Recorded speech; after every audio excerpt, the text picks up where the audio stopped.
கேரளா வயநாட்டில் ஏற்பட்ட நிலச்சரிவில் முண்டக்கை சூரல்மலை பகுதிகள் அதிகம் பாதிக்கப்பட்டுள்ளன. சூரல்மலை டு முண்டக்கைக்கு செல்லும் வழியில் இருந்த பாலம் ஆற்று வெள்ளத்தில் அடித்து செல்லப்பட்டது. பாலம் இருந்த பகுதியை தாண்டி சென்று மீட்புப் பணியை மேற்கொள்வதில் சிரமம் ஏற்பட்டது. அங்கு இடிபாடுகள் அதிகம் இருப்பதால் பலர் மண்ணில் புதைந்திருக்கலாம் என்று அஞ்சப்படுகிறது. இதனால் 160 ராணுவ பொறியாளர்கள் இணைந்து 2 நாட்களாக தற்காலிக இரும்பு பாலம் அமைக்கும் பணியை மேற்கொண்டனர்.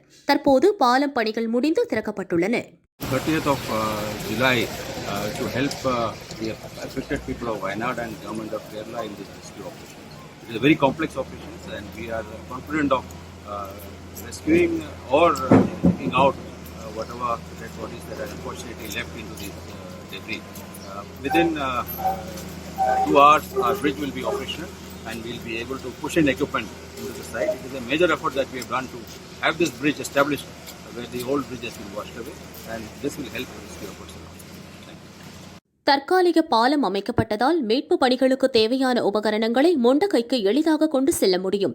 மிகவும் சிக்கலான இந்த மீட்பு பணிகளை விரைவாக மேற்கொள்ள இந்த பாலம் கைகொடுக்கும் என்று ராணுவ கமாண்டர் மேத்யூ தெரிவித்தார்.